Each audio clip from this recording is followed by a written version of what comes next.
The diner smelled like burnt coffee and broken dreams, a scent I'd grown so accustomed to that I barely noticed it anymore. Grease clung to the air, mixing with the sharp tang of disinfectant I'd used to mop the floors an hour before closing. My feet ached in shoes held together by duct tape and stubborn hope, the kind of pain that had become a constant companion during my double shifts at Rosie's diner. I pressed my forehead against the cold window, watching the November rain hammer against the glass. Each droplet raced downward like tiny souls fleeing something terrible. The street outside glistened black under the flickering neon sign. Half the letters had died months ago, so it just read "Row Eyes" now. Fitting, really. Everything in my life felt incomplete. "Table 6 needs a refill, sweetheart." Rosie's gravelly voice cut through my exhaustion. She meant well, but her sympathy only reminded me how pathetic I must look. 23 years old, 2 jobs, and still barely scraping together rent for a studio apartment with water stains that looked like screaming faces. I grabbed the coffee pot, its heat seeping through the thin fabric of my uniform. The warmth was a small mercy. I'd sold my winter coat 3 weeks ago to pay for antibiotics when I'd gotten sick. Stupid decision, maybe, but breathing seemed more important than warmth at the time. The diner was nearly empty, just old Mr. Patterson nursing his decaf and a trucker I didn't recognize staring blankly at his phone. The bell above the door chimed, and I glanced up out of habit. That's when I saw her. A little girl, maybe 7 or 8, stood in the doorway. She wore a thin cotton dress, pink with tiny flowers, the kind you'd wear to a summer picnic, not a November night that cut like broken glass. Her lips had a bluish tint, and she was shaking so violently I could see it from across the room. Her eyes found mine, huge, dark, terrified. "Sweetheart, you can't be here alone," Rosie said, but her voice had softened. She felt it too. That pull of maternal instinct that transcends having actual children. "I'm looking for my papa," the girl whispered, her accent thick, Eastern European, maybe Russian. "He said to wait, but it's so cold." My chest tightened. I knew that kind of waiting. I'd done plenty of it myself as a child, before my mother finally disappeared for good and left me to the foster system's cruel mercy. Without thinking, I set down the coffee pot and grabbed my cardigan, the only layer between me and the cold tonight.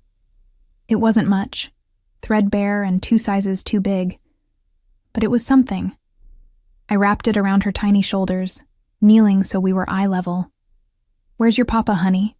She pointed vaguely toward the street, tears streaming down her cheeks. "Big building, black cars. He said 5 minutes, but..." Her words dissolved into sobs. I pulled her close, feeling her freeze against my chest. She smelled like rain and something expensive. Lavender, maybe, a scent that didn't belong on a child wandering alone in this neighborhood. "Rosie, can you call? Already on it," she said, phone pressed to her ear. I held the girl tighter, rubbing her arms to generate warmth. She was so small, so fragile. My cardigan swallowed her, but at least she'd stopped shaking as violently. "What's your name?" I asked softly. "Anya." Her voice was barely audible. "I'm Emma." "You're safe now, Anya. I promise." It was a promise I had no business making. What did I know about keeping anyone safe? I couldn't even keep myself fed half the time. But something about her desperation mirrored my own childhood trauma, and I wouldn't let her feel that abandonment. The bell chimed again. The temperature in the room seemed to drop 10 degrees, though the door had closed quickly. I felt it before I saw him, a shift in the atmosphere, like the moment before lightning strikes when the air becomes electric and dangerous. 3 men entered. No, not men, predators wearing expensive suits. The one in front made my breath catch, tall, broad-shouldered, moving with the deadly grace of something apex. His suit was black, perfectly tailored, probably cost more than I'd make in a year. Dark hair swept back from a face that could have been carved from marble, beautiful in a brutal way, all sharp angles and hard lines. But it was his eyes that paralyzed me. Cold, calculating, gray like winter storms. Those eyes swept the diner with mechanical precision, cataloging exits, threats, vulnerabilities. When they landed on Anya, Something flickered across his face, relief so profound it almost looked like pain. Anya. His voice was deep, accented like hers, but his carried authority that made my spine straighten involuntarily. The little girl's head jerked up. "Papa!" She launched herself from my arms, and he caught her with surprising gentleness for someone who radiated such controlled violence. He buried his face in her hair, murmuring rapid Russian, his hands checking her over with practiced efficiency. Looking for injuries, I realized. One of his men, a mountain with a scar bisecting his eyebrow, stepped forward. "Boss, we should—" A single look silenced him, then those storm-gray eyes fixed on me, and I forgot how to breathe. I was still kneeling on the floor, my arms empty, suddenly aware of how I must look. Stained uniform, no coat, exhaustion carved into every line of my face. My cardigan hung from Anya's shoulders, and his gaze tracked to it, then back to me. The intensity of his stare made me feel naked, exposed, like he could see every secret I'd ever kept. Something dangerous sparked in those eyes. Recognition, maybe, or calculation. "You gave her your coat," he said. Not a question. A statement. I found my voice, though it came out shakier than I wanted. She was freezing. He studied me for a long moment, and I had the unsettling sensation of being appraised, my worth measured against some invisible scale. The two men flanking him watched me too, their hands resting inside their jackets in a way that made my survival instincts scream. "What's your name?" His accent wrapped around the English words like smoke. "Emma. Emma Chen." "Emma." He repeated it slowly, like he was memorizing it, like it meant something. "You showed kindness to my daughter." Daughter. The word carried weight, possession, threat. Anyone would have... No. He cut me off sharply. They wouldn't. He was right, of course.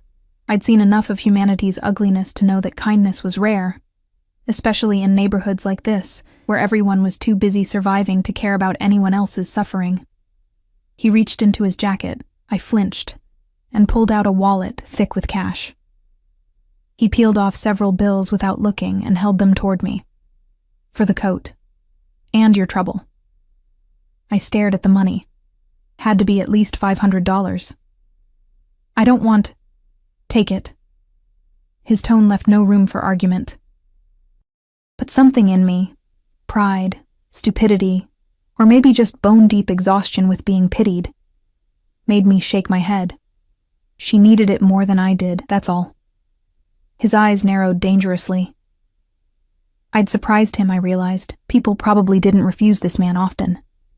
"Stubborn," he murmured, almost to himself. Then to his men. "Find out where she lives. Security on her building. Discreet." My stomach dropped. "Wait, what? No, that's not..." "Non-negotiable." He shifted Anya in his arms. She'd fallen asleep against his shoulder. Peaceful now. My cardigan still wrapped around her. "You've drawn attention by helping her. That makes you... vulnerable." The way he said vulnerable sent ice down my spine. Not a description, a threat. "I don't understand. I just gave her a sweater. I don't need protection or money or..." "You will keep the money. You will accept the security."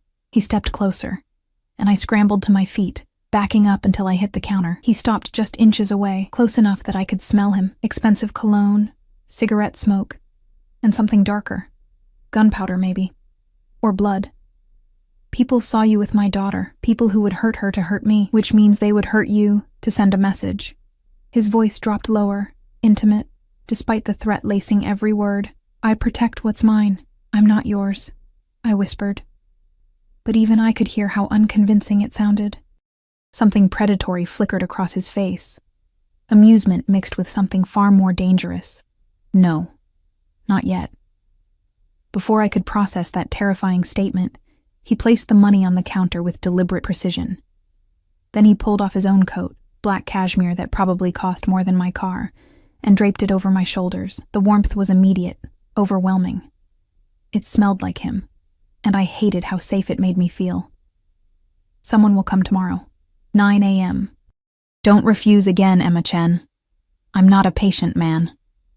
He turned and walked out, his men flanking him like shadows. Through the window, I watched him slide into a black SUV, armored, I noticed, with tinted windows that reflected the neon like dark mirrors. 2 more vehicles bracketed it, a convoy disappearing into the rainy night.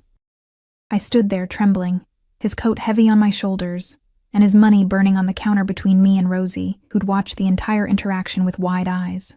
"Emma," she said carefully. "Do you know who that was?" I shook my head, afraid of the answer.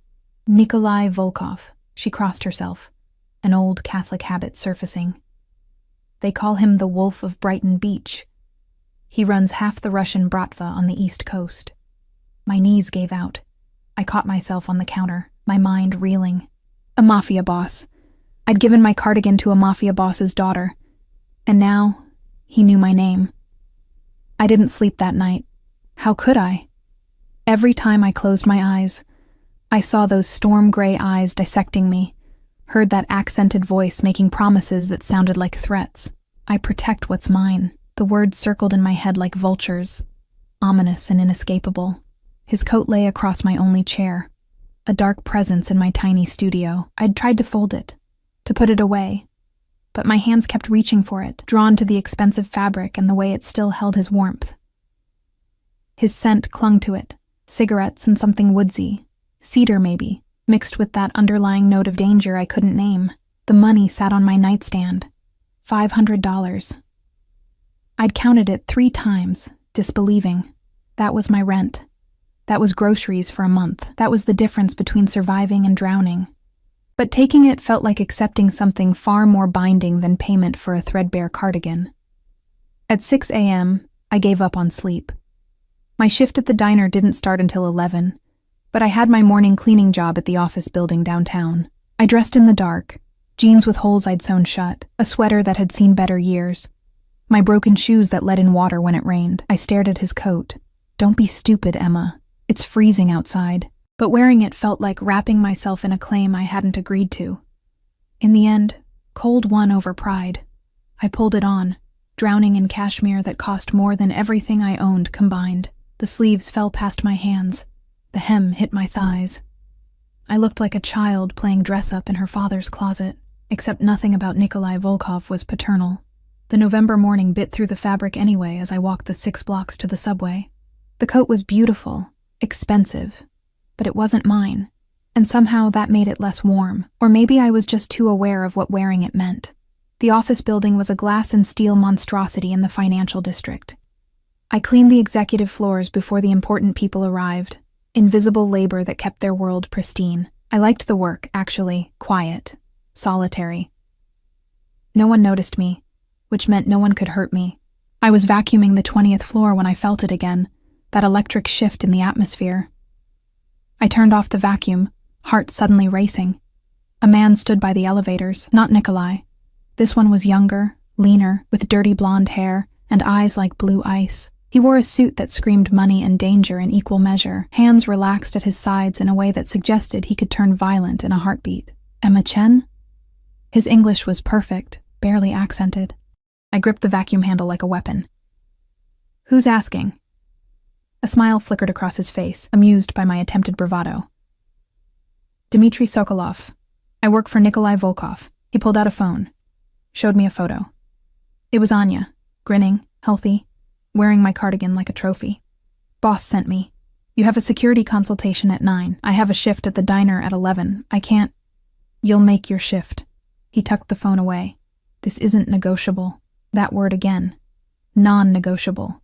As if my life was suddenly subject to someone else's absolute authority. "And if I refuse?"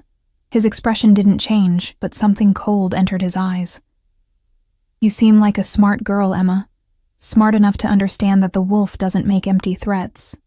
He said you need protection. You need protection. From what? From consequences of kindness. He gestured toward the elevator. "Come. I'll explain everything." Every instinct screamed at me to run. But where would I go? Back to my apartment that he'd already said they'd located.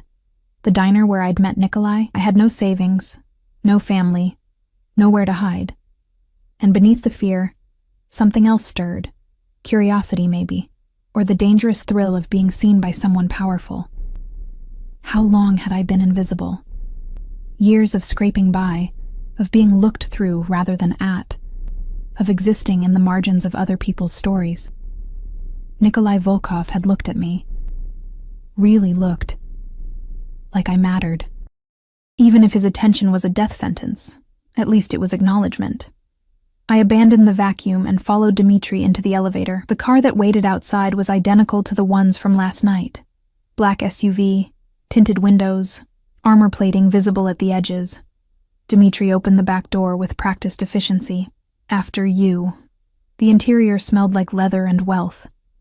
I sank into seats more comfortable than my bed, hyper-aware of how out of place I was. Dmitri slid in beside me, and another man, the scarred mountain from the diner, took the driver's seat. We pulled into traffic, heading toward Brighton Beach. "Here's the situation," Dmitri said, his tone matter-of-fact. "Last night you were seen helping Anya by approximately 15 people. Some were nobody. But at least 3 have connections to the Antonov Bratva." "I don't know what that means." "It means our enemies know you showed kindness to the boss's daughter, which makes you either an asset or a liability." He studied me with clinical detachment. "Boss decided you're an asset. Others might disagree." My mouth went dry. "Others?"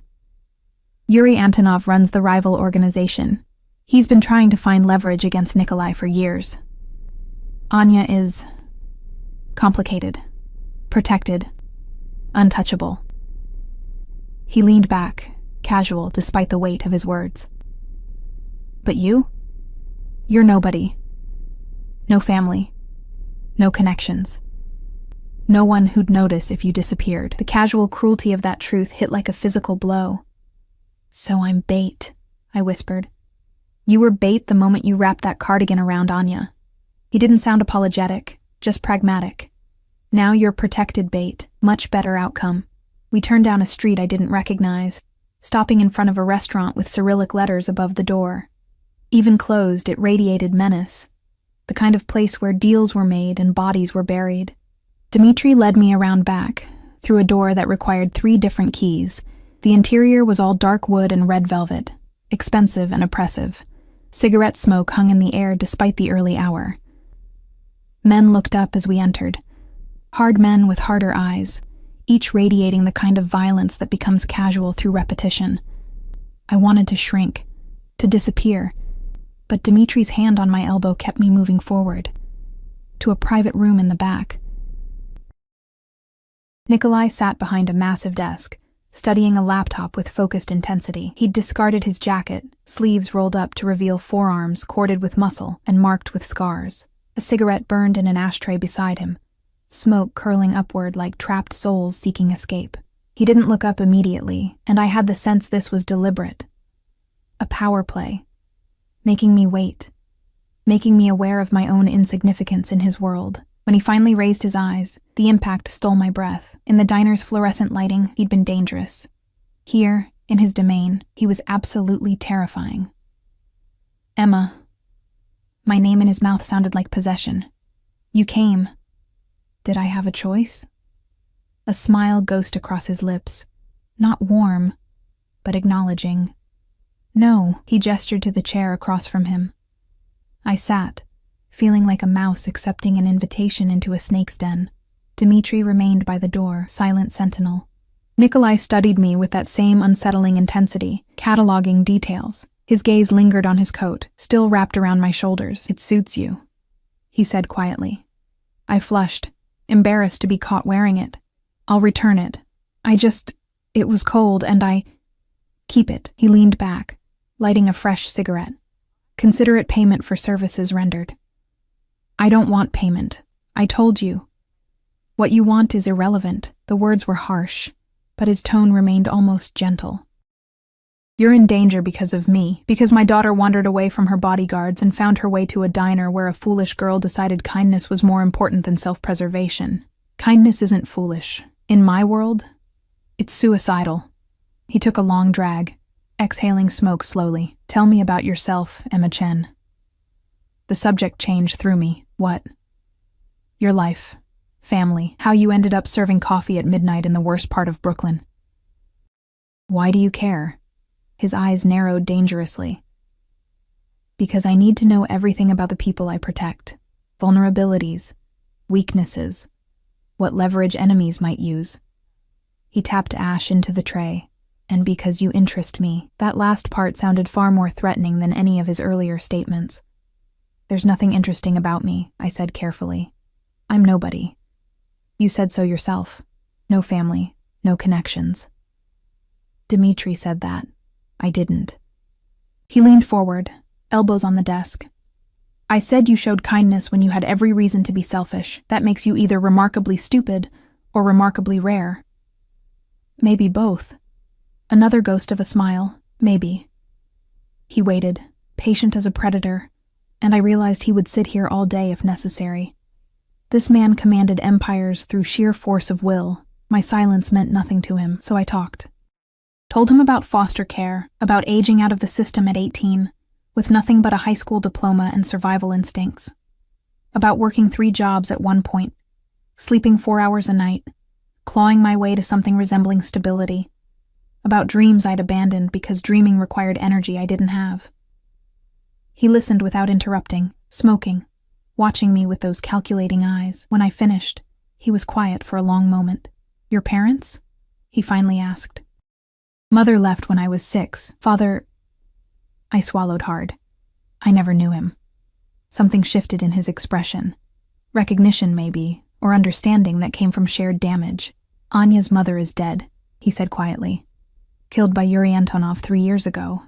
She was pregnant with our second child. The confession hung between us, raw and unexpected. I didn't know what to say, how to respond to such devastating honesty from a man who dealt in violence and fear. I'm sorry, I whispered. Don't be. His voice hardened. It made me stronger, sharper. I rebuilt everything after losing her. Made sure no one could ever hurt what's mine again. Those gray eyes pinned me in place. Which is why you'll accept my protection, Emma. Because Anya loves that cardigan. She slept with it last night, clutching it like a security blanket. Which means you matter to her, and anything that matters to my daughter matters to me. The weight of that statement crushed the air from my lungs. I don't want to matter, I said desperately. Too late. He stood, moving around the desk with predatory grace. He stopped in front of me, close enough that I had to tilt my head back to maintain eye contact. You're mine now, Emma Chen, under my protection, which means under my control. I'm not... He gripped my chin, forcing me to hold his gaze. His touch was surprisingly gentle despite the steel in his voice. You are. The moment you gave Anya warmth, you became part of my world. There's no walking away from that. His thumb brushed my lower lip, and electricity shot through my entire body. I could run, I breathed. You could try. He released me, stepping back. But I'd find you, and I'd be disappointed. The threat and promise tangled together, impossible to separate. He assigned me a shadow. Not Dimitri. He was too valuable, apparently, for babysitting duty. Instead, a man named Alexei became my constant, silent companion. Mid-30s, built like he'd been carved from granite, with a face that suggested he'd seen things that would break lesser men. He didn't speak much, just followed me everywhere, to the diner, where he sat in the corner booth nursing coffee and making the other customers nervous, to my cleaning job, where he waited in the lobby reading Russian newspapers, to the bodega, where I bought cheap groceries, standing outside like a well-dressed sentinel. It was suffocating. Does he have to be so obvious? I asked Dimitri 3 days later, when he came to check on me, which really meant ensure I hadn't tried to run. We stood outside my apartment building, Alexei a few feet away, scanning the street with professional paranoia. Would you prefer he be invisible? Dimitri's tone suggested this was a genuine question, because we can do that too. But boss thought you'd appreciate knowing where your protection was. I'd appreciate not needing protection at all. Tough shit. He lit a cigarette, offered me one. I shook my head. You're in this now. Might as well accept it. For how long? He exhaled smoke slowly, until boss says otherwise, which could be forever, I realized with growing dread. Nikolai Volkov didn't seem like a man who changed his mind once he'd made a decision. I'd seen him twice more since that first meeting. Once when he came to the diner, an event that made Rosie nearly faint, to pick up Anya, who'd apparently demanded to see the nice lady. She'd hugged me fiercely, chattering in rapid Russian English about school and her stuffed animals, while Nikolai watched with an expression I couldn't read. The second time, he'd simply appeared at my apartment at midnight. I'd been asleep, restless, troubled sleep full of gray eyes and dark promises. A knock woke me, not loud, but insistent. Alexei would have stopped anyone dangerous, I'd reasoned groggily. So I'd opened the door. Nikolai stood there, still dressed in a suit despite the hour, looking like violence wrapped in expensive fabric. Blood speckled his collar, small drops, barely visible, but unmistakable. "Can I come in?" His voice was rougher than usual, tired in a way that suggested he'd been doing terrible things. I should have said no. Should have slammed the door, called the police. Though what would I tell them? That a Mafia boss wanted to enter my apartment? They'd laugh, or worse, tell me I'd brought it on myself. Instead, I stepped aside. He entered my tiny studio, his presence making the space feel even smaller. His eyes swept the room, taking in the water-stained ceiling, the second-hand furniture, the life of someone barely surviving. "You live like this," he said. Not a question. An observation tinged with something that might have been anger. "It's what I can afford."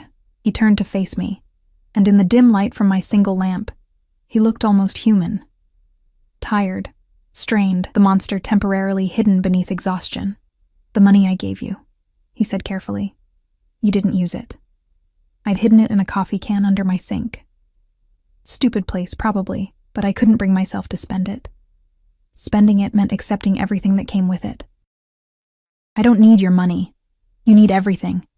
He stepped closer, and I backed up instinctively until I hit the wall. He stopped just inches away, boxing me in without touching me. "Your shoes have holes. Your coat, my coat, is the warmest thing you own. You work 16-hour days and still can't afford heat.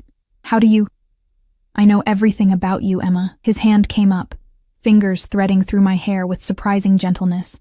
"Every struggle, every sacrifice. Every night you've gone to bed hungry because you didn't have enough for both food and rent." The intimacy of that knowledge terrified me. "Why?" I whispered. "Why do you care?" His jaw tightened. For a long moment he didn't answer. Just studied my face like he was memorizing it. "Because you remind me of her," he finally said. "Katya. My wife. She had your eyes. Not the color, but the expression. Like she'd seen hell, and decided kindness was the only rebellion that mattered." My breath caught. He'd loved her, I realized. Truly, devastatingly loved her. "I'm not her." "No." His thumb brushed my cheekbone. "You're softer, more fragile. She was a fighter. You're a survivor. There's a difference." "Then why?" "Because Anya loves you. Because you gave her warmth when you had none to spare. Because—" He paused, something raw crossing his face. "Because I'm tired of everyone in my world taking and taking and taking. And you gave." Before I could respond, he'd stepped back, the moment of vulnerability slamming shut like a closing door. "Use the money," he ordered. "Buy food. Fix your shoes. Get a better apartment." His tone left no room for argument. "I'll have Dmitri help you look at places this week. I don't care what you want." The coldness was back, the monster reasserting dominance. "You're under my protection, which means you reflect on me. I won't have you living in squalor." He left without another word, and I stood there trembling, confused by the contradiction of his brutality and his strange, possessive care. The next day, Dmitri took me apartment hunting. Not in my neighborhood, somewhere better. Much better. A building in Park Slope with actual security and windows that didn't leak. "Boss already paid first and last month," Dmitri said casually as we toured a one-bedroom that cost 3 times my current rent. "And 6 months after that, you just need to sign." I stared at him. "I can't accept this. You don't have a choice." He gestured around the space. Hardwood floors, updated kitchen, a bathroom without mold. "Boss wants you somewhere he doesn't have to worry about your safety. This building has cameras, doorman, the works. This isn't protection. This is control." Same thing in his world. Dimitri's expression was surprisingly sympathetic. Look, Emma, I get it. You want independence. But you painted a target on yourself the moment you helped Anya. Boss is trying to keep you alive. Let him. And what does he want in return? Dmitri was quiet for a moment. I don't think even he knows yet. That terrified me more than any explicit demand would have. I signed the lease that afternoon, hating myself for it. But the apartment was warm and safe, and everything my current place wasn't. Survival won over pride, again. Moving day was surreal. I owned so little that everything fit in the back of Alexei's SUV. Nikolai sent people to help, men who handled my secondhand furniture with surprising care, who didn't comment on how pathetic my possessions were.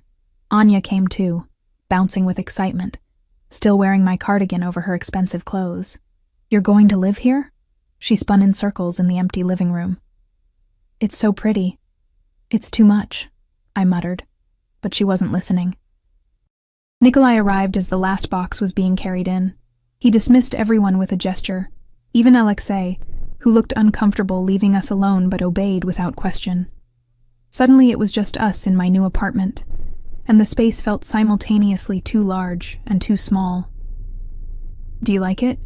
He asked, hands in his pockets, affecting casual interest that didn't match the intensity in his eyes. It's beautiful, but no buts. He moved through the space, examining details with the same clinical precision he applied to everything. You'll be safe here. Comfortable. That's what matters. What matters is that I didn't ask for any of this. He turned to face me, and something dangerous flickered in his expression. You think I asked to care whether you're safe? To lie awake wondering if Antonov's men have found you? To feel physically ill imagining you cold and hungry? The raw honesty in his voice shocked me silent. I didn't want this either, Emma. He crossed to where I stood, backing me against the kitchen counter. But here we are. You've become important. To Anya. To me, and I protect what's important. I'm not yours to protect. His hand came up, cupping my face with startling tenderness. Aren't you? The question hung between us, loaded with implications I wasn't ready to examine. I barely know you, I said weakly. You know enough. You know I'm dangerous. You know I've killed people. You know I'm not a good man. His thumb traced my lower lip again, that gesture becoming familiar, intimate, and yet you're not running. Because where would I run? He'd find me. He'd already proven that. Or maybe, and this was the terrifying part, I didn't want to run anymore. Maybe being seen, even by a monster, was better than being invisible. What do you want from me? I whispered. His eyes darkened. Everything. But I'll settle for keeping you alive. He kissed me then, hard, possessive, claiming. His hands gripped my waist, lifting me onto the counter, pressing between my legs like he'd earned the right to occupy my space. I should have pushed him away, should have screamed, should have remembered all the reasons this was insane. Instead, I kissed him back. His taste was cigarettes and mint and something uniquely him, dangerous and addictive. He kissed like he did everything else, with absolute authority, demanding surrender, taking what he wanted. When he finally pulled back, we were both breathing hard. This is insane, I gasped. Yes, he didn't sound apologetic, but you wanted anyway. I did. God help me, I did. A phone buzzed. His. He checked it, jaw tightening. Whatever the message said, it wasn't good. I have to go. He stepped back, adjusting his suit with practiced efficiency. Dmitri will be here within the hour. Don't leave without Alexei. And Emma, I met his eyes, seeing the storm brewing there. If anyone approaches you, anyone, you call me immediately. Understood? I nodded, not trusting my voice. He left, and I stood there in my new kitchen, lips still tingling, wondering what the hell I'd just gotten myself into. The answer came 2 days later. I was at the diner, finishing a late shift, when 3 men walked in. Not Nikolai's men. I'd learned to recognize his people by now. These were different. Wrong. They sat in my section, ordered coffee they didn't drink, and watched me with eyes that made my skin crawl. The largest one, thick-necked with scars marking his knuckles, smiled when I brought their order. You're Emma, yes? My hand trembled, coffee sloshing. Who's asking? Friends of Yuri Antonov. He said the name like it should mean something. He'd like to meet you.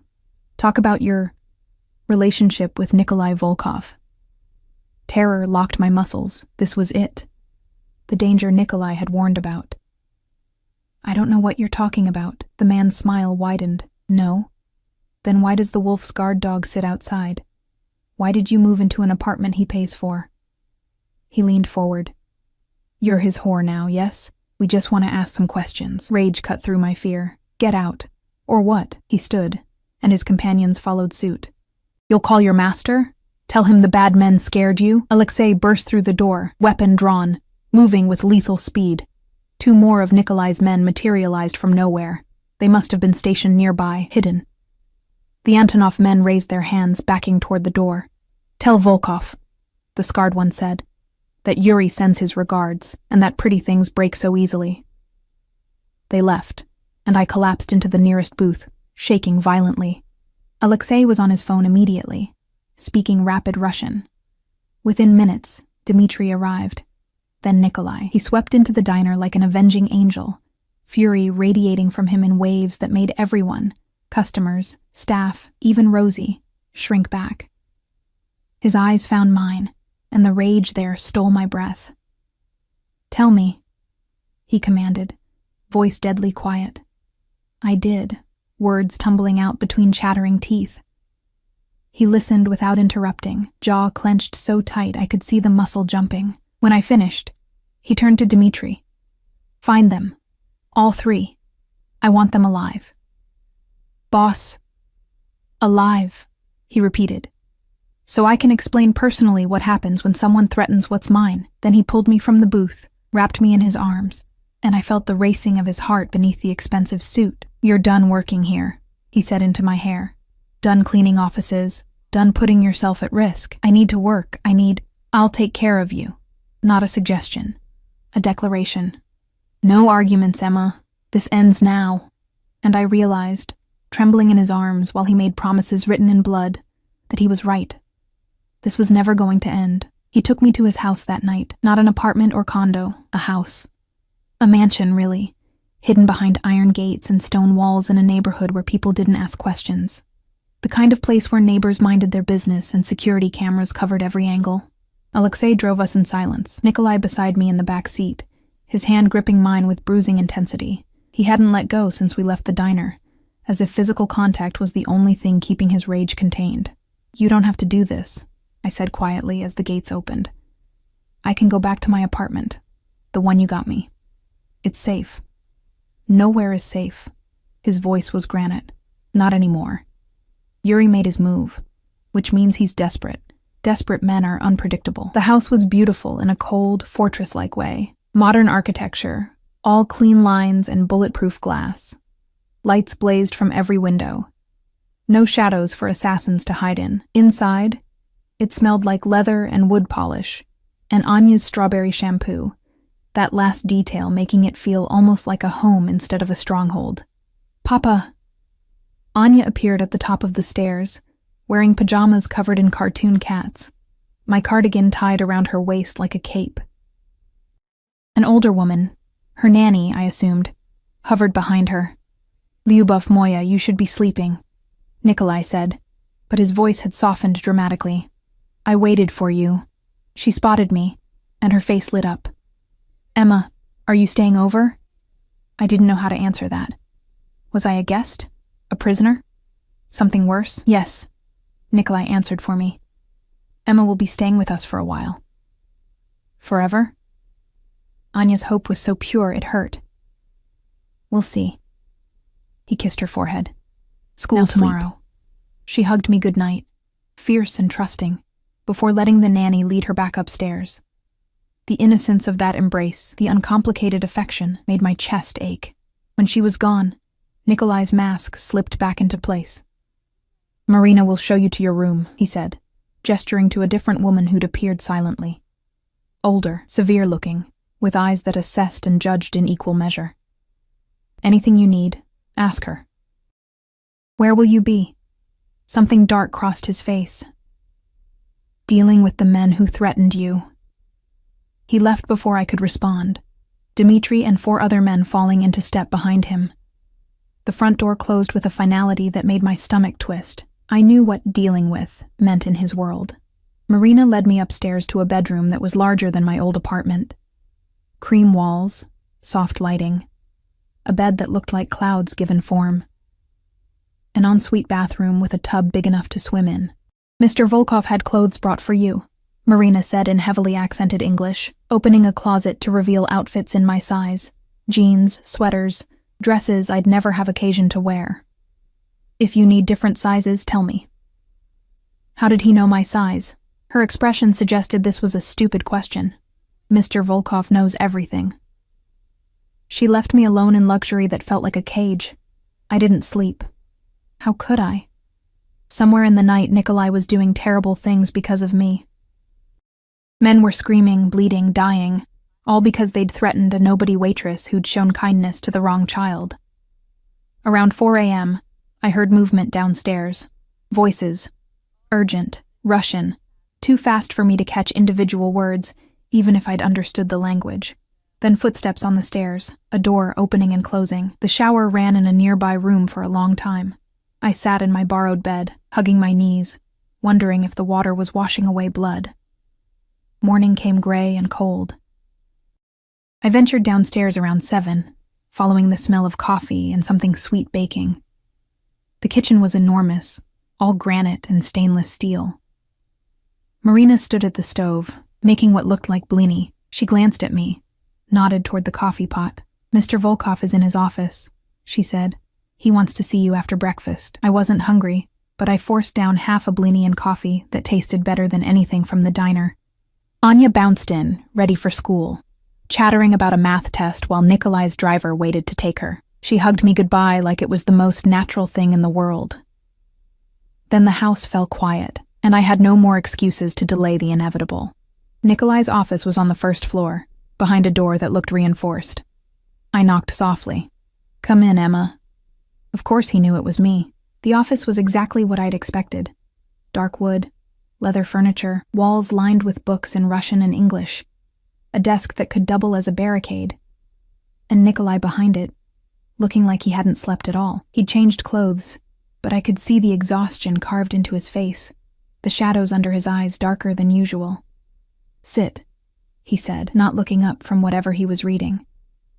I sat in the chair across from him, hands clenched in my lap. He finally raised his eyes, and the intensity there made me flinch. "The men who threatened you are no longer a problem."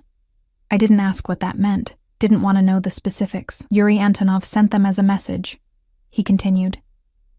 "To prove he could reach you, to show me he's willing to escalate." His jaw tightened. "He made a mistake." What kind of mistake?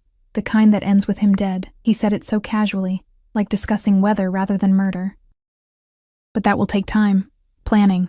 For now, you stay here." "For how long?" "As long as necessary." I stood abruptly, chair scraping against floor. "You can't just kidnap me. I have a life." "What life?" He stood too, moving around the desk with predatory speed. "Working yourself to death for minimum wage? Living in fear? That's not life, Emma. That's survival. And bare survival at that. It's my survival. My choice. Your choice endangered you the moment you chose kindness." He was in front of me now, gripping my shoulders. "I'm fixing that. Protecting you.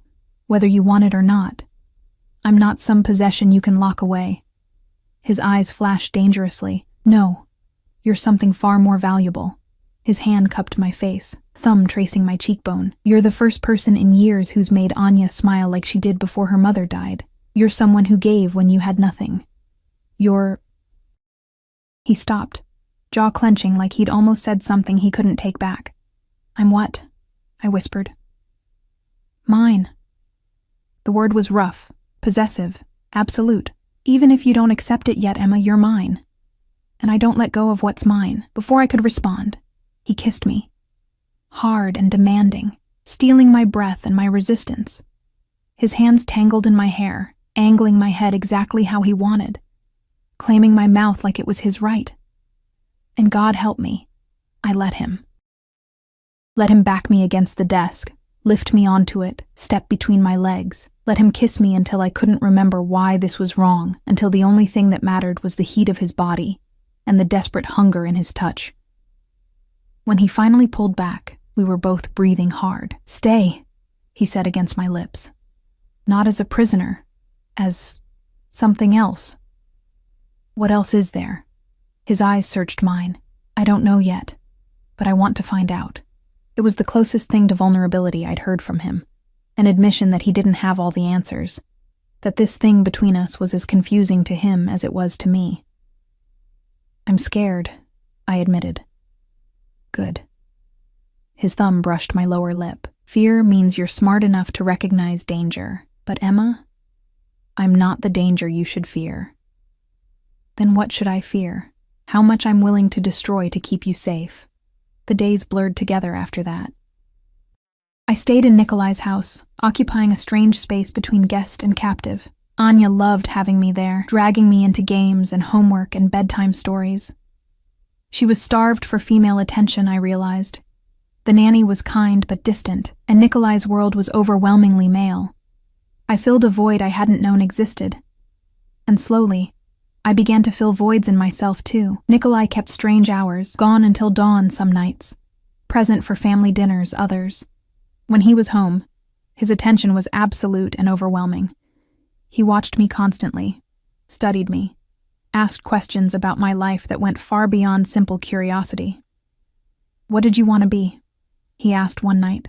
We were in his study, him working on something while I read. Anya had gone to bed hours ago, and the house was quiet. "Before life made you a survivor." I set down my book. "A teacher, elementary school?" "Why didn't you?" "College costs money I didn't have." And by the time I'd saved anything, I was too tired to dream anymore. He was quiet for a long moment. Then, "If you could go back to school now, would you?" "That's not realistic." "Answer the question." I thought about it. Really thought. "Yes, I think I would." He nodded, made a note on whatever he was working on, and didn't mention it again. 3 days later, Dmitri appeared with enrollment papers for the local college and a scholarship, full tuition, living expenses, everything, that had mysteriously become available for promising students from difficult backgrounds. I stared at the papers, then at Nikolai, who was calmly drinking coffee like he hadn't just rearranged my entire future. "You can't just..." "I can. I did." He looked up, expression unreadable. "Classes start next semester. You'll need time to adjust, catch up on prerequisites. Marina knows someone who tutors." "Why are you doing this?" He set down his coffee, stood, crossed to where I sat frozen. "Because you deserve more than survival, Emma. Because Anya needs to see that kindness is rewarded, not punished. Because..." He paused, jaw working. "Because I want to." It was the simplest, most honest answer he could have given. That night, I found myself in his study again after Anya was asleep. He was on the phone, speaking rapid Russian, but he gestured for me to enter. I curled up in the leather chair by the window, watching rain streak down the bulletproof glass. When he finished his call, the silence stretched between us.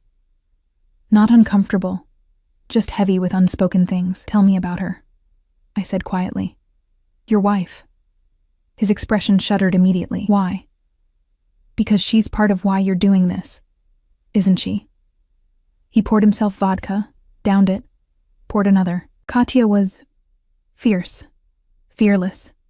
She grew up in the Bratva, understood the life. When we married, she knew exactly what she was getting." "Did you love her?" "Yes." No hesitation. "Completely. She gave me Anya, gave me purpose beyond power, and Antonov took her from me because I refused to partner with him on a weapons deal." His hand tightened around the glass. "She was 8 months pregnant. They made me watch." The rawness of that confession hit like a physical blow. "Nikolai, I killed 17 of his men that night." His voice was flat, emotionless. "But Yuri escaped, and I've spent 3 years preparing to finish what he started." He finally looked at me. "You understand now? Why I'm so intense about protection?" I did. God, I did. I stood, crossed to him, and did something probably incredibly stupid. I hugged him. He stiffened, surprised. Then his arms came around me with crushing force. He buried his face in my hair, and I felt him shake with emotions he'd never allow anyone else to see. "I won't let him take you too," he whispered against my temple. "I can't." "I'm not her," I said gently. "I'm not a replacement. I know." His grip loosened slightly. "You're something different. Something I didn't plan for and don't know how to handle. So we figure it out together." He pulled back, studying my face with those storm gray eyes. "You're staying? Really staying?" Was I? Every logical part of my brain screamed to run, to escape before I got too tangled in his dangerous world. But the truth was, I was already tangled. Had been since the moment I'd wrapped my cardigan around a shivering little girl. "Yeah," I said softly. "I'm staying." The smile that crossed his face was small, barely there, but genuine. "Good." He kissed me then, softer than before, less claiming and more promising, like he was sealing an agreement neither of us fully understood yet. When we broke apart, his phone buzzed. His expression darkened as he read the message. "What is it?" "Yuri." He typed a response, jaw tight. "He knows you're here. He's demanding a meeting." "What kind of meeting?" His eyes met mine, and I saw the predator fully emerge. The kind where one of us doesn't walk away. The meeting was set for 3 days later, in neutral territory, an abandoned warehouse by the docks that both organizations had used for negotiations in the past.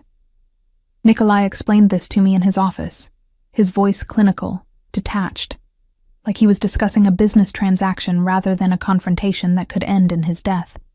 "You'll stay here," he said, not looking at me as he cleaned a gun with practiced efficiency. "Anya will be with her grandmother upstate. Marina and 6 guards will be here. The house is a fortress. No one gets in." "What if you don't come back?" His hands stilled. "Then Dmitri will make sure you're taken care of. There's money set aside, documents prepared. You'll be safe."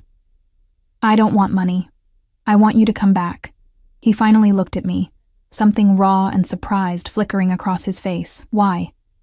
"You barely know me. I've upended your entire life, forced you into my world, made you a target. You should hate me." "Maybe I should," I admitted. But I don't. The truth was more complicated than I could articulate. Yes, he'd controlled me, manipulated my circumstances, left me no choice but to accept his protection. But he'd also seen me when I'd been invisible for years.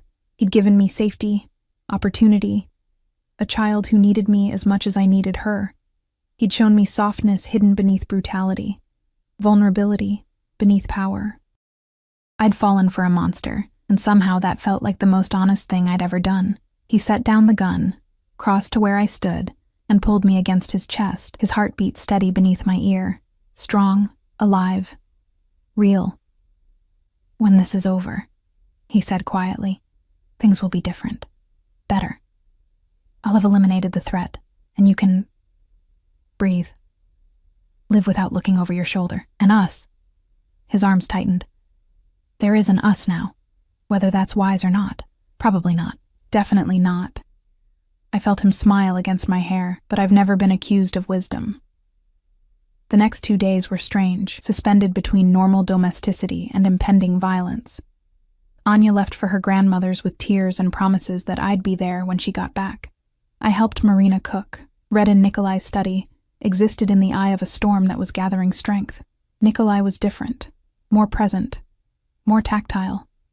He touched me constantly, hand on my back as we passed in hallways, fingers threading through mine during dinner, arms around me when we watched old Russian films late at night. Like he was memorizing the feeling of me, storing it against the possibility of never touching me again. We didn't sleep together, not in that way.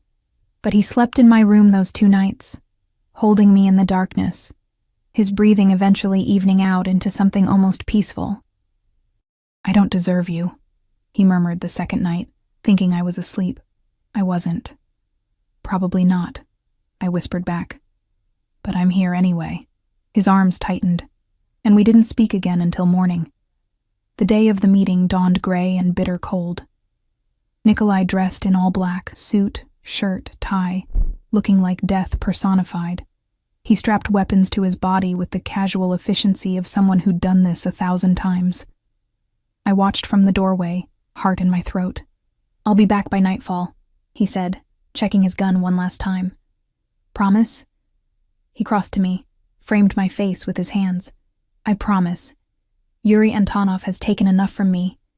He's not taking this, not you." He kissed me, deep and desperate and final. Then he was gone. The house felt empty without him. Marina tried to distract me with tasks, but I couldn't focus. Couldn't think about anything except Nikolai walking into danger because of me. Hours crawled by. Noon came and went. Afternoon faded toward evening. I was in the study, pretending to read, when I heard it, a sound that didn't belong, soft, subtle, the whisper of movement where there should be none. The guards were outside. Marina was in the kitchen. The house was locked down tight. But something was wrong. I stood slowly, every nerve screaming danger. Moved toward the door, reaching for the phone Nikolai had given me, his number on speed dial. The study door burst open. 3 men poured in. Not Nikolai's, not anyone I recognized. They moved with military precision, weapons drawn, and I understood with horrifying clarity that they'd bypassed the security somehow. Antonov's men. "Emma Chen," the leader said in heavily accented English. "You come with us now. No screaming." I screamed anyway. Gunfire erupted, the guards responding, chaos exploding through the house. Someone grabbed me, and I fought with everything I had, clawing and kicking and biting like a feral thing. A hand clamped over my mouth, arms iron strong around my waist, dragging me toward the shattered window. Then Dmitri was there, appearing like an avenging angel, his gun barking twice. The man holding me dropped, and I fell hard, tasting blood. More of Nikolai's men flooded in, a firefight in the study, bullets tearing through expensive furniture and priceless books. Dmitri hauled me up, shoved me toward the door. "Run! Get to the panic room, basement, behind the wine cellar." But I couldn't run. My legs wouldn't work, shock paralyzing me. An explosion rocked the house. Grenade, my terrified brain supplied, and the floor buckled. Dmitri threw himself over me as debris rained down, his body a shield. When the dust settled, he was bleeding from a gash on his forehead, but still functional. "Move, Emma, now." This time I ran. Through hallways filled with smoke and violence. Past Marina's body. Oh God. Marina.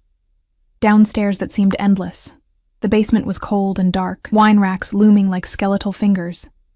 Dmitri found the hidden door, shoved me inside a reinforced room that looked like a bunker. "Stay here. Don't open this door for anyone but me or the boss. Understood, Dmitri?" "Understood. Yes." He slammed the door, and I heard locks engaging. Mechanical, digital, physical. The room was soundproofed, but I could still feel the vibrations of violence above me. I was alone in the dark with my terror. Time became meaningless. Minutes or hours, I couldn't tell. The phone Nikolai had given me had no signal down here. I was cut off, isolated, helpless. Finally, the door locks disengaged. I scrambled back against the far wall, heart hammering. The door opened. Nikolai stood there, and relief hit me so hard I couldn't breathe. He was alive. Covered in blood. Some his, mostly not. His suit torn. His face a mask of controlled fury, but alive. "Emma." My name was a prayer in his mouth. I launched myself at him, and he caught me, crushing me against his chest despite his injuries. He was shaking. This powerful, dangerous man was shaking as he held me. "They breached the house," he said roughly. "Antonov had inside information, knew our security protocols. It was a coordinated attack. Hit me at the warehouse while his other team came for you." "Marina." "I know." His voice cracked. "Dmitri told me. 2 guards dead, 3 wounded. But we got them all. Every single one of Antonov's men who came here." "And Yuri?" His smile was terrible to see. "Dead. I put a bullet in his brain personally after he admitted to planning your kidnapping." His hand cupped my face, thumb brushing away tears I hadn't realized I was crying. It's over, Emma. Finally over. He carried me upstairs, literally carried me, refusing to let me walk through the carnage. The house was destroyed, blood and bullet holes everywhere. But his men were already working, cleaning, removing evidence with efficient precision. Dimitri met us in what was left of the living room, his head bandaged but his eyes sharp. Boss, we've secured the perimeter. No other threats detected. The Antonov organization, headless and scattered. We're mopping up the rest. He glanced at me. She fought like hell, bit Sergei so hard he needed stitches. Despite everything, Nikolai laughed, a rough surprise sound. Of course she did. He took me to his bedroom, the only room that hadn't been touched by the attack. Set me on the bed gently, then disappeared into the bathroom. I heard water running. When he returned, he'd cleaned the blood off his hands. Let me see your injuries. I'm fine. You're the one who... Emma. His voice was steel. Let me see. I had bruises forming on my arms where I'd been grabbed. A split lip from falling, scraped knees. Nothing serious. He tended to each wound with surprising gentleness, his jaw tight with barely contained rage at every mark on my body. I'm sorry, he said quietly as he cleaned the scrape on my knee. I promised you'd be safe. I failed. You didn't fail. I'm alive. You're alive. That's what matters. He looked up at me, and the raw emotion in his eyes stole my breath. I thought I'd lost you. When Dimitri called, said they'd breached the house, I've never been that terrified, not even when Katya died. The confession hung between us, weighted with implications. I'm not going anywhere, I whispered. I'll hold you to that. He stood, pulled me to my feet, and kissed me with a desperation that spoke of death narrowly avoided. Marry me. I jerked back, certain I'd misheard. What? Marry me, he repeated, completely serious. Be my wife, mine in Anya's every mother. way that matters. Nikolai, that's insane. We've known each other for 2 weeks. 2 weeks where I've learned everything about you. Where you've seen the worst of me and stayed anyway. Where you fought armed men rather than let them take you. His hands framed my face. I don't need more time to know you're what I want. What I need. This is crazy. Yes.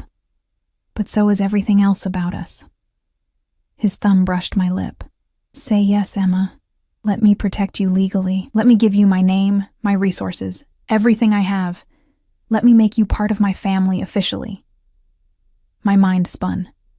This was moving too fast, too intense. I should say no, should demand time to think, to process, to be rational. But when had anything between us been rational? Anya, I said instead. What does she want? His smile was soft. I asked her before she left for her grandmother's. She said, and I quote, "Yes, please, Papa. Then Emma will be my real mama and she can never leave." Tears burned my eyes. That beautiful, innocent child who'd stolen my heart as thoroughly as her father had. Yes, I whispered. Yes, I'll marry you. The kiss he gave me then was different. Claiming but also promising, possessive but tender. When we broke apart, he pressed his forehead to mine. I won't be an easy husband, he warned. I'm damaged, dangerous, my world is violent. I know. But I'll love you fiercely, protect you obsessively, give you everything you've never had. I know that too. We were married 3 weeks later in a small Russian Orthodox ceremony. Anya was my flower girl, wearing my old cardigan over her fancy dress like a badge of honor. Dimitri was best man, looking uncomfortable in a tuxedo. Marina's daughter, who looked so much like her mother it hurt, helped coordinate everything. The Bratva attended en masse, dangerous men in expensive suits, their loyalty to Nikolai absolute. They looked at me with a mixture of curiosity and respect, this nobody waitress who'd somehow become their boss's wife. I wore a simple white dress. Nikolai had offered to buy me something elaborate, but I'd refused. I wanted to feel like myself, not like I was playing dress-up in someone else's life. When Nikolai slid the ring onto my finger, platinum with diamonds that caught light like captured stars, I saw tears in his eyes. This brutal man who'd killed without mercy was crying as he made me his wife. I love you, he said, the first time he'd spoken those words. My Emma, my salvation. I love you too, I whispered back. My monster. My protector. We honeymooned at his house in the countryside. The one where Anya had spent those few days with her grandmother. It was peaceful there, removed from the city's violence, surrounded by forest and silence. Nikolai was different away from his empire. Softer. He taught me Russian curse words that made me laugh, cooked breakfast in his underwear, made love to me with a passion that bordered on worship. We talked about everything. His childhood in Moscow, my years in foster care, our dreams for Anya's future. I want her to have choices, he said one night as we lay tangled together, moonlight streaming through the windows, to never feel trapped by my decisions, or the life I've built. She will, I promised. We'll make sure of it. He kissed my temple. You're going back to school in the fall. I've already set everything up. I know. Thank you. Don't thank me. Just succeed. Show Anya that education matters, that women can be strong and smart and independent. Even if they marry mafia bosses. His laugh rumbled through his chest, especially then. Life settled into a new rhythm after that. I enrolled in college, studying elementary education like I'd always dreamed. Anya flourished with both a father and mother figure, her nightmares about losing her mama gradually fading. The house was rebuilt, stronger, safer, with security that made Fort Knox look vulnerable. I still had moments of disbelief. When I woke up in silk sheets instead of my old broken futon, when I wrote tuition checks without worrying about rent, when I watched Nikolai play with Anya in the backyard, his deadly hands gentle as he pushed her on the swing set, but mostly, I felt grateful. Grateful that I'd given a shivering girl my cardigan on a cold November night. Grateful that her father had seen something in me worth protecting, worth loving. Grateful that I'd found a family when I'd given up hoping for one. 18 months after our wedding, I graduated with honors. Nikolai sat in the audience with Anya, both of them cheering embarrassingly loud when my name was called. That night, as we celebrated with champagne and Anya's careful congratulations, Nikolai pulled me aside. I have something for you, he said, leading me to his study. On the desk sat a folder. Inside were documents, legal papers establishing a foundation in my name, dedicated to helping foster children access education. $50 million to start, he said casually. More if needed. I thought, you understand what they need. Who better to help them? I couldn't speak. Could only stare at this gift that meant more than diamonds or cars or any material thing. You've made me better, he said softly. You and Anya. You've given me reasons beyond power and revenge. Let me help you give that to others. I kissed him then, pouring everything I felt into it. Love and gratitude, and wonder that this brutal, dangerous man had a heart capable of such profound generosity. That night, as we made love in the darkness of our bedroom, I whispered against his skin, "Thank you. For everything. For seeing me. Always," he murmured back. "You're mine, Emma Volkov, forever." And finally, completely, I believed it. 5 years later, I stood in the kitchen of our home, the rebuilt fortress that had become a sanctuary, watching Anya help her little brother with his homework. Alexei was 3, with Nikolai's gray eyes and my dark hair, stubborn and sweet in equal measure. Nikolai came up behind me, arms sliding around my waist, chin resting on my shoulder. "What are you thinking? That I gave away a cardigan and got a family?" His laugh was warm against my neck. "Best trade in history." "Second best," I corrected. "You got me. True."